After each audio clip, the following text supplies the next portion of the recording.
नमस्कार, मैं स्वतंत्र कुमार और आप सभी का स्वागत करता हूं आपके अपने चैनल शॉर्ट हैंड टीम पर। तो दोस्तों, आज के इस वीडियो में जनसत्ता के संपादकीय से 1004 शब्दों के डिक्टेशन को हम लोग लेने वाले हैं। इसे हम लोग 100 की स्पीड में लेंगे। अगर आपको इससे कम या अधिक स्पीड की ज़रूरत है तो आप यूट्यूब पर वीडियो देखते समय ही स्पीड को कम या अधिक कर सकते हैं। आज के इस डिक्टेशन में हमने कॉमा, विराम, प्रश्नवाचक या पैरा को काउंट नहीं किया है। अगर आपको इस डिक्टेशन के पीडीएफ की ज़रूरत है या इसमें आए हुए महत्वपूर्ण शब्दों के आउटलाइंस को जानना चाहते हैं तो आप हमारे टेलीग्राम ग्रुप को जरूर ज्वाइन कर लें। ग्रुप का लिंक इसी वीडियो के ठीक नीचे डिस्क्रिप्शन बॉक्स में आपको मिल जाएगा। तो 100 की स्पीड में आपका डिक्टेशन स्टार्ट होगा 5 सेकेंड के बाद। तब तक के लिए आप रेडी रहें।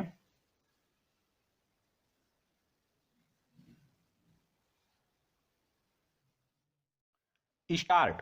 हाल के दिनों में भारत से सटे सीमाई इलाकों में चीन की एकाएक बढ़ती हरकतें चिंता पैदा करने वाली हैं।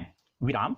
पूर्वी लद्दाख से लेकर अरुणाचल प्रदेश तक चीनी सैनिकों के बढ़ते जमावड़े और घुसपैठ की कोशिशों से इस आशंका को बल मिलना स्वाभाविक है कि चीन कहीं नया विवाद खड़ा करने की साजिश तो नहीं रच रहा। विराम। पिछले हफ्ते अरुणाचल प्रदेश के तवांग सेक्टर में करीब 200 चीनी सैनिक भारतीय सीमा में घुस आए थे। विराम। भारतीय सैनिकों के ललकारने पर विवाद की स्थिति बन गई। विराम। लेकिन दोनों देशों के वरिष्ठ कमांडरों ने बातचीत से मामला सुलझा लिया।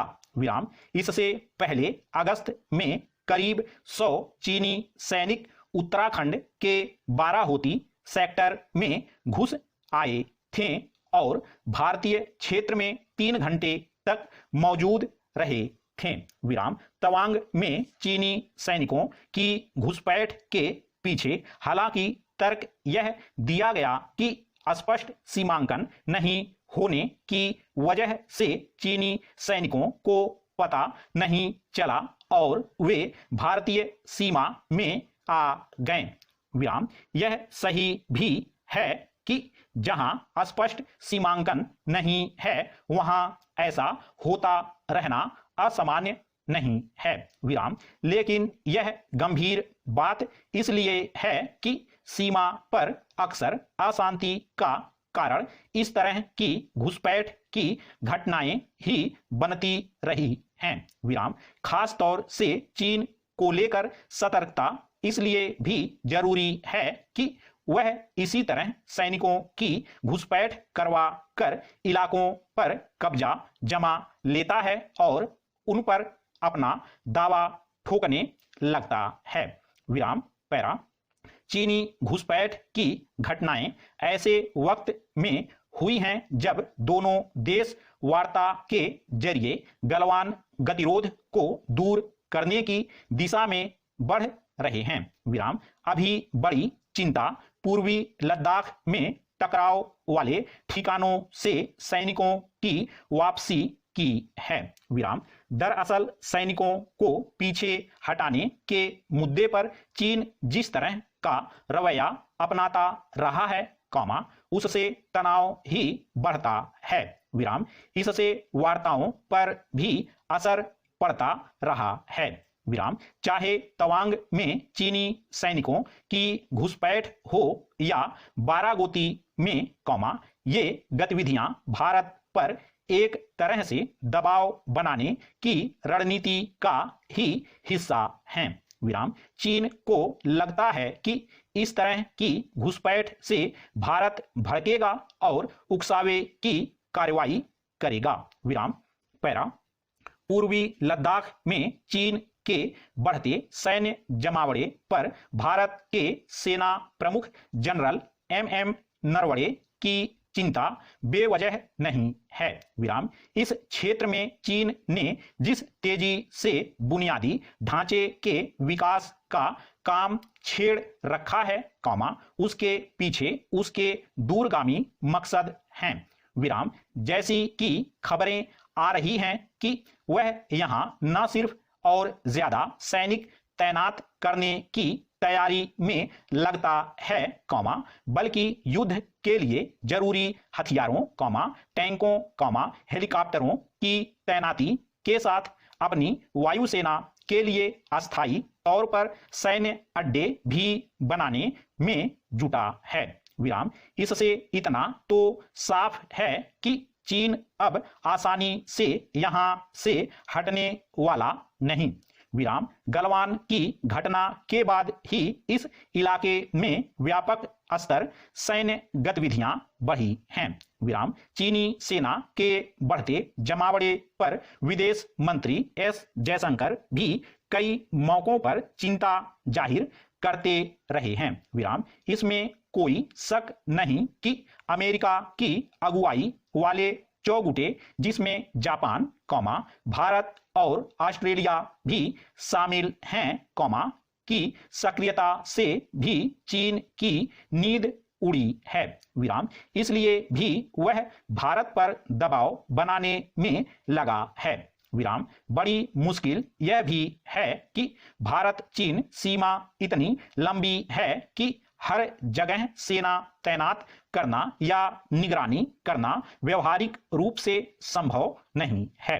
विराम। इसलिए बेहतर हो कि चीन भारत के साथ मिलकर सीमांकन के मुद्दे पर काम करे, ताकि भविष्य में विवाद खड़े ना हों। विराम। पैरा।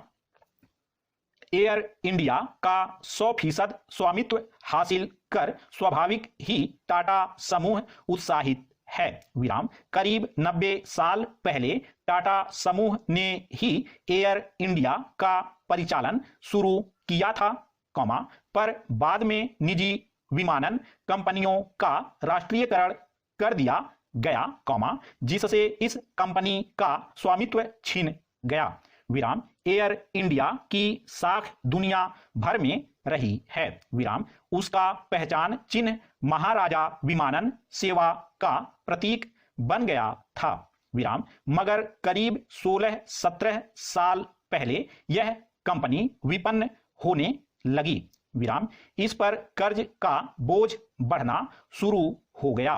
विराम। हालांकि इसे उबारने के लिए सरकारों ने कई प्रयास किए, मगर कर्ज का बोझ कम न हो सका। विराम। पहले घरेलू और अंतरराष्ट्रीय उड़ानों के लिए 2 कंपनियां हुआ करती थीं, इंडियन एयरलाइंस और एयर इंडिया। विराम। कर्ज के बोझ से बचने के लिए 14 साल पहले सरकार ने दोनों का विलय कर दिया था। विराम। तब से एक ही कंपनी चल रही थी, एयर इंडिया। विराम। फिर भी एयर इंडिया की सेहत में सुधार नहीं हुआ। विराम। कई बार लगा कि अब इसकी सेवाएं बंद हो जाएंगी। विराम। तब सरकार ने इसे भारी राहत पैकेज दिए। विराम। अब तक इसमें करीब 30,000 करोड़ की इक्विटी डाली जा चुकी है। विराम। मगर स्थिति में सुधार नहीं हुआ और इस कंपनी का कर्ज बढ़कर 61.5 करोड़ रुपए से ऊपर पहुंच गया। विराम। अंततः सरकार ने इसे बेचने का फैसला किया। विराम। पैरा। एयर इंडिया के लिए सबसे अधिक बोली लगाकर आखिरकार टाटा समूह ने फिर से इसे हासिल कर लिया है। विराम। इस उपलब्धि पर स्वाभाविक ही टाटा समूह के प्रमुख रतन टाटा कुछ भावुक भी नजर आए। विराम। दरअसल, इस कंपनी के राष्ट्रीयकरण के बाद भी टाटा समूह का भावनात्मक लगाव इससे बना हुआ था। विराम। अब इसे पाकर न सिर्फ उसे भावनात्मक संतोष मिला है, बल्कि टाटा समूह ने संकल्प दोहराया है कि वह फिर से इसकी अंतरराष्ट्रीय प्रतिष्ठा लौटाएगा। विराम। टाटा समूह पहले से 2 विमान सेवाएं चला रहा है, विस्तारा और एयर एशिया। विराम दोनों का परिचालन सराहनीय है। विराम एयर इंडिया का स्वामित्व मिल जाने के बाद अब टाटा समूह घरेलू विमान सेवा क्षेत्र में 27% हिस्सेदारी के साथ दूसरी सबसे बड़ी कंपनी बन जाएगी। विराम अंतरराष्ट्रीय मार्गों पर वह सबसे बड़ी कंपनी होगी। विराम टाटा समूह ने पहले ही एयर इंडिया के परिचालन का खाका तैयार कर रखा है। विराम वह अपनी पहले से चल रही दोनों विमान सेवाओं को एयर इंडिया के साथ विलय करके नए ढंग से इसका परिचालन करेगी। विराम पैरा हालांकि एयर इंडिया को बेहतर स्थिति में लाना आसान काम नहीं है, क्योंकि लंबे समय से इसके परिचालन का ढांचा चरमराया हुआ है। विराम ना तो इसके पास अंतरराष्ट्रीय मानकों वाला सूचना और परिचालन तंत्र है और न रखरखाव के मामले में संतोषजनक व्यवस्था है। विराम स्टॉप।